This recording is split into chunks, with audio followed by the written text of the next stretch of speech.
안녕하세요. 대한민국 스키투어 아놀드입니다. 일본 스키투어 관련 영상에 많은 구독자분들이 도움이 되셨다는 말씀과 응원하는 댓글 등 여러 의견을 남겨주셨습니다. 감사합니다. 그 중에 눈에 띄는 댓글이 있었는데, 일본 투어를 자주 다니면 국내는 재미없지 않나요? 라는 글이었습니다. 우선 답변을 드리면 아닙니다. 정말 재밌게 즐기고 있습니다. 우리가 짜장면, 짬뽕을 맛있게 먹지만 매일 중국 음식을 먹기는 어렵습니다. 한국인은 한국 음식을 먹어야 속이 편합니다. 제가 영상을 시작할 때 항상 대한민국 스키투어 아놀드입니다 라고 합니다.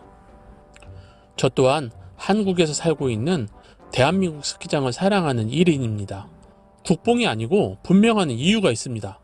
지금부터 그 이유를 하나씩 설명드리겠습니다. 첫 번째는 전 세계 스키장 어디와 비교를 해도 대한민국 스키장의 시설은 세계 최고 수준으로 좋습니다. 제가 그렇게 많이 가는 일본 스키장에는 대부분의 리프트에 발받침이 없습니다. 발받침은 고사하고 안전바도 없는 리프트가 부지기수입니다. 4인승 리프트도 거의 없습니다. 우리는 4인승이 기본에 6인승, 8인승까지 있습니다. 속도는 어떤가요? 우리처럼 시속 24km까지 달리는 고속 리프트는 진짜 거의 찾아볼 수 없습니다. 평소에는 시속 8km 정도로 느리게 운행하는 리프트가 대부분이고, 주말에는 시속 12km 정도로 운행을 하는데 탑승장이나 하차장에 같은 속도로 진입하기 때문에 탕 하고 스키 붓줄을 때리는 리프트가 많이 있습니다. 가끔은 1인용 리프트도 있는데 그네처럼 겨우 엉덩이만 걸쳐서 정말 무섭게까지 합니다. 반면에 우리나라는 어떤가요? 아이들이 탑승하면 당겨서 안전하게 태워줍니다. 하차를 하며 넘어지면 리프트를 멈추고 바로 도와줍니다. 비 오는 날이면 근무자들이 우비까지 나눠줍니다. 정말 최고입니다. 또한 슬로프 안전시설은 어떤가요?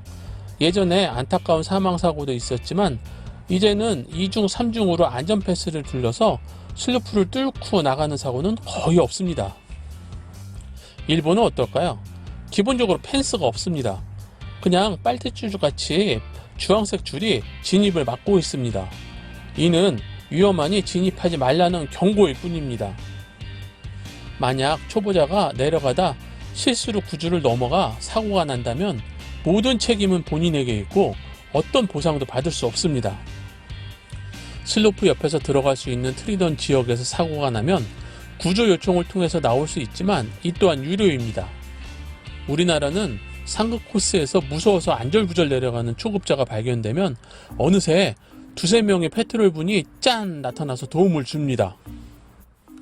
일본에서는 하루 종일 스키를 타도 슬로프에서 페트롤을 만나기 어렵습니다. 식당, 휴게시설은 어떤가요?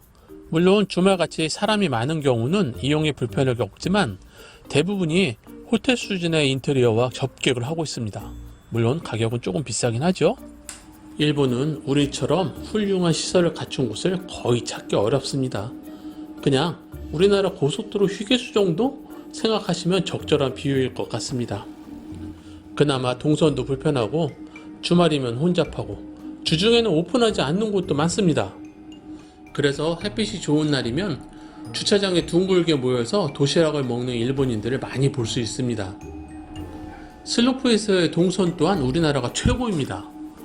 슬로프를 내려오면 한 곳으로 모이는 스키장이 대부분이고, 연결 슬로프를 이동할 때 걷거나 언덕으로 올라가야 되는 경우는 전혀 없습니다. 하지만 일본의 경우는 많은 연결 코스가 걸어서 이동하거나 경사로로 올라가야 리프트를 탈 수 있는 곳도 많이 있습니다. 조금 이상합니다. 리프트 연결을 고려해서 설치하면 그런 일이 없을 텐데 왜 그럴까요? 설치 단계부터 주인이 다른 회사들이 각각 만들었는데 이제 공통권으로 연결해서 같이 운영하려니 발생하는 구조적인 문제인 것 같습니다. 또 한 가지는 화장실 문제입니다. 우리나라는 어디에도 화장실이 있습니다. 일본은 화장실을 찾기 힘든 경우가 꽤 많습니다. 정상 휴게소에 화장실이 없는 황당한 경우도 있습니다. 자연보호라고 합니다. 있어도 바닥이 타일이라 엄청 미끄러운 것도 종종 있습니다. 두 번째는 완벽한 슬로프 정설입니다. 우리나라는 눈이 엄청 내려도 파우더를 만날 수 없습니다. 아침이면 완벽하게 예술적인 정설을 해버립니다.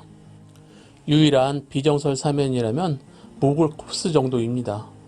이렇게 예쁘게 정설된 사면을 땡스키로 올라가면 파우더 신설과는 다른 느낌의 상쾌한 활강을 할 수 있습니다. 적당히 내려와서 뒤를 보면 아름답게 그려진 카빙 자국이 만족감을 극대화시켜줍니다. 그렇게 땡스키 이후 2시간 동안은 신나게 쏘며 달릴 수 있습니다. 그리고 오후가 되면 또 다른 슬로프를 만나게 됩니다. 천천히 범프를 즐길 수도 있고 베이스가 드러난 쇼턴 라인을 따라 쇼턴 연습하기 좋습니다. 게다가 야간에도 신나게 달릴 수 있고 어떤 때는 자정까지 새벽에도 달릴 수 있습니다. 전 세계에서 유일합니다. 세 번째는 만난 게 너무 많습니다. 제가 일본 투어 가서 료칸 같은 곳에서 저녁을 먹을 때 우리식 한정식 같은 코스 요리를 종종 먹습니다. 맛있는 생맥주와 이런저런 것을 맛있게 먹습니다. 그렇게 배부르게 먹고 방에 와서 양치를 하면서 뭘 먹었지? 떠올려보면 전혀 기억나지 않습니다. 뭔가 많이 먹었는데 먹은 것 같지 않은 뭔가 2% 부족함은 일본 음식의 한계라고 생각합니다. 그렇게 이쁘고 맛난 음식이라도 3일만 먹으면 아, 매운 게 땡긴다 라고 몸이 마르고 어느새 저는 신라면을 먹고 있습니다. 점심은 더 심각합니다. 라멘 또는 카레 땡입니다. 7, 8일씩 투어를 하는데 매일 라멘을 먹는 것은 고역입니다. 물론 유럽에서 먹는 그따위 것들보다는 견딜만 합니다. 반면에 우리나라는 어떤가요? 뭐 다 아시니까 덧붙이지 않겠습니다. 스키 타고 삼겹살에 소주 한 잔은 국룰입니다. 네 번째는 항상 지인을 만날 수 있습니다. 저처럼 스키를 오랜 기간 동안 타면 아는 사람이 많아집니다. 일정을 맞추지 않아도 슬로프에서 꼭 지인을 만납니다. 용평 같은 곳에서는 저녁 식사 때 따라와서 같이 먹기도 합니다. 지인과의 시간들은 스키 인생의 한 부분입니다. 물론 귀찮고 불편할 수 있습니다. 그냥 마음을 열고 편하게 인사하고 서로의 인생에 관여하는 참견 같은 거 하지 말고 절대 스키 이야기만 하면 더 행복합니다. 20년 이상 봤는데 아직도 닉네임은 알지만 이름도 직업도 모르는 친구들이 너무 많습니다. 서로 안 물어보는 게 더 좋고 편합니다. 마지막은 모든 게 편안하다입니다. 똥개도 자기 집에서 먹고 들어간단 말이 있습니다. 우리는 한국인 스키어입니다. 여기 홍구장 같은 대한민국 스키장은 어디를 가도 편합니다. 시즌권을 끊었다고 그곳 한 곳 스키장만 다니지 마시고 전국 모든 스키장을 스키 투어로 떠나보세요. 어딜 가도 편안하게 행복하게 스키를 즐길 수 있습니다. 대한민국 스키장 정말 짱입니다. 파이팅! 안타깝지만 많이 폐업해서 이제 몇 골 안 남았어요. 영상이 도움이 되셨다면 좋아요, 구독을 눌러주세요. 시청자 여러분들의 구독과 좋아요, 응원하는 댓글은 정말 힘이 됩니다.